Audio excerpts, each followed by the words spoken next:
हो क्या रहा है 10 सालों से?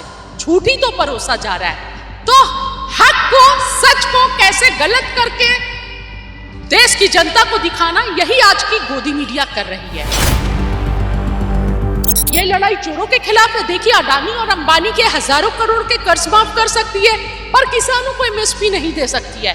किसान कर्ज के भार से आत्महत्या कर रहा है। तो ये बात तो साबित हो गया कि अडानी और अंबानी की ये सरकार है। खुद गोली खा रहे हैं, आंसू गैस फेंके जा रहे हैं और घायल हैं, लेकिन मानवता की सेवा कर रहे हैं, खिला रहे हैं, पिला रहे हैं। ऐसा कहां देखने को मिलेगा? जिस तरह मोदी सरकार कील बिछा रही है रास्ते में और जिस तरह आंसू गैस के गोले फेंके जा रहे हैं, लोकतंत्र की हत्या है ये। बहुत दुख हो रहा था ये सारे जो हालात देखकर, आत्मा रो रही थी। यकीन मानिए 2 रात मुझे नींद नहीं आई है। जब जंगल के आग का इतिहास लिखा जाए तो मेरा नाम आग बुझाने वालों में लिखा जाए, आग लगाने वालों में नहीं। शोषण के विरोध खड़ा होने वाले लोगों में मेरा नाम लिखा जाए, इसलिए मैं यहाँ पर आई हूँ।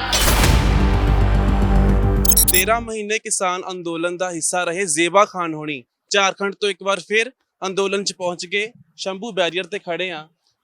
जेबा जी, तस्वीरां तुहाडे तक पहुंचियां, जिस तरीके अथरू गैस के गोले चले, ये सारिया चीज़ां देख के मन भी डर रहा होगा, ताही इन्नी छेती इत्थे पहुंचे। बहुत दुख हो रहा था ये सारे जो हालात देखकर, आत्मा रो रही थी। यकीन मानिए 2 रात मुझे नींद नहीं आई है। मुझे बस लग रहा था कैसे यहाँ पर पहुंचूं और कम से कम मैं ये बोलूं कि मैं साथ हूं। मैं कुछ नहीं हूं, पर एक ईमानदार आवाज हूं। जब जंगल के आग में आग लगती है और जो चिड़िया थी चोंच में पानी भर के जंगल का आग बुझाने की कोशिश करती है, मैं वो चिड़िया के जैसी हूँ। जब जंगल के आग का इतिहास लिखा जाए तो मेरा नाम आग बुझाने वालों में लिखा जाए, आग लगाने वालों में नहीं। शोषण करने वालों में नहीं, शोषण के विरोध खड़ा होने वाले लोगों में मेरा नाम लिखा जाए, इसलिए मैं यहाँ पर आई हूँ। अपने किसानों के साथ हूँ। बहुत मन रो रहा है देखकर कि बूढ़े बूढ़े हमारे किसान पिता समान हैं। जिस तरह चोटें लगी हैं, बहुतों को हमने देखा चोटें लगी हैं और भाइयों को चोटें लगी हैं। बहुत खराब लग रहा है जिस तरह मोदी सरकार कील बिछा रही है रास्ते में और जिस तरह आंसू गैस के गोले फेंके जा रहे हैं। लोकतंत्र की हत्या है ये और आवाज को कुचलने की कोशिश की जा रही है। ऐसा लग रहा है जैसे तानाशाह डर गया है, किसानों से डर गया है।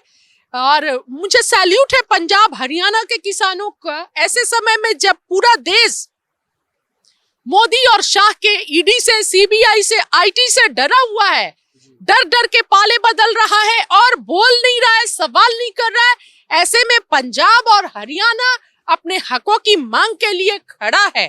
फक्र है मुझे, सैल्यूट है, सैल्यूट करती हूं मैं। मुझे फक्र है कि हमारे देश में पंजाब हरियाणा के बुजुर्ग और भाई भी हैं जो हर अत्याचार के विरोध में खड़े हैं और ये लंगर सेवाएं लगातार चल रही हैं। बहुत ऐसा कहीं नहीं देखने को मिलेगा कि खुद गोली खा रहे हैं, आंसू गैस फेंके जा रहे हैं और घायल हैं, लेकिन मानवता की सेवा कर रहे हैं, खिला रहे हैं, पिला रहे हैं। ऐसा कहां देखने को मिलेगा? कहीं नहीं देखने को। जिन्हें देखने को मिल रहा है वो इन्हें भी आतंकवादी कह रहे हैं, क्योंकि एक मोदी सरकार का एक मेंटालिटी है फेक नैरेटिव को देश के सामने रखना। पंजाब और हरियाणा निडरता से किसानों के हक के लिए लड़ रहा है, तो देश की जनता को गलत फेक नैरेटिव रखना ताकि देश की जनता को गुमराह किया जाए। हो क्या रहा है 10 सालों से? झूठी तो परोसा जा रहा है। तो हक को, सच को कैसे गलत करके देश की जनता को दिखाना, यही आज की गोदी मीडिया कर रही है। फेक नैरेटिव फैलाना। तो कोई बात नहीं, एक लड़ाई अंग्रेजों के खिलाफ लड़े थे, गोरों के खिलाफ, अब चोरों के खिलाफ हम लोग लड़ रहे हैं। ये लड़ाई चोरों के खिलाफ है। देखिए, अडानी और अंबानी के हजारों करोड़ के कर्ज माफ कर सकती है, पर किसानों को एमएसपी नहीं दे सकती है। किसान कर्ज के भार से आत्महत्या कर रहा है। तो ये बात तो साबित हो गया कि अडानी और अंबानी की ये सरकार है, पूंजीपतियों की सरकार है, किसानों की, गरीबों की, मजदूरों की, युवाओं की ये सरकार नहीं है। ये लगातार देखिए, युवा बेरोजगार है, महिलाओं का अत्याचार, शोषण हो रहा है, महिलाओं की आबरू लूटी जा रही है। कोई खुश नहीं है देश में। हर तरफ असंतोष है, लेकिन मोदी सरकार के डर से सब चुप है। ED, CBI. मोदी सरकार एक चीज में जरूर माहिर नजर आ रही है कि वोटों के संतुलन को बिठाने में, समीकरण बिठाने में। राम मंदिर का उद्घाटन हुआ, एक हिंदू वोट बैंक को अपने साथ जोड़ने के लिए। आपको लगता है कि पूरे अपने टेन्योर में कोई इतना बड़ा काम नहीं किया, हर तबका उनसे दुखी है, और एक राम मंदिर का मुद्दा लाकर वोटों को कन्वर्ट करना? देखिए, उनका काम ही यही है कि झूठ को इतना फैलाओ, ब्रेन वॉश करना, किस तरह देश की जनता को खुश किया जाए, ब्रेन वॉश का काम करती है और झूठे नैरेटिव्स फैलाती है।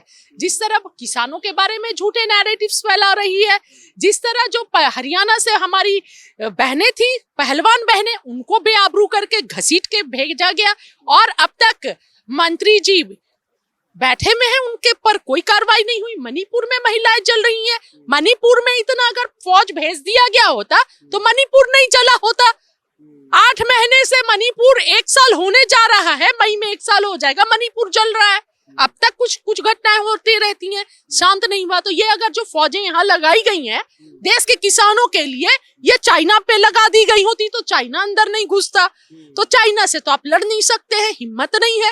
मणिपुर में आप कंट्रोल नहीं करते क्योंकि आपके द्वारा फैलाया गया है। अपने किसानों को रोक रहे क्योंकि आप डरते हैं किसानों से। किसान हक की बात करेंगे, सच बताएगा, पूरा देश के किसान आके इकट्ठा हो जाएंगे, इसलिए आप रोक रहे हैं।